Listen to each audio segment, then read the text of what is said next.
connector API, what I mean, sometimes the terms are kind of used, ubiquitous, they're kind of the same, but I think of connectors more as like fixed points. And where it's like, all right, I built kind of a one line of communication right into this platform, and it's like it's there, and you just if I'm the customer, okay, I've got a connector to this system that sits over here. I just turn it on, and it's supposed to work, right? Um, but then I have another system that doesn't flow through this system. So what do I do over here, right? And so that's where if you think about it, the way I kind of think about it anyway, is like connectors are kind of more like one to one, whereas API is kind of like connect it all, right? So that's kind of the way I think about it.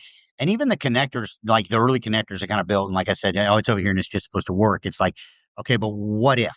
Like, what if yeah, it works for like 80% of what I'm doing, but for 20%, it doesn't. Well, the connector itself, may not be built to say, okay, well, let's just adapt it. Let's just modify it, right? Let's just change it.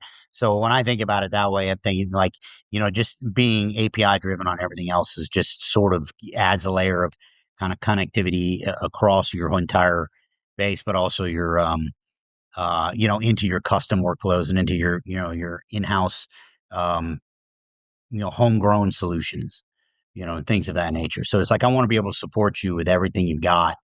A custom website that you built in house, your custom, shopping cart, so that's kind of the kind of the way I look at it.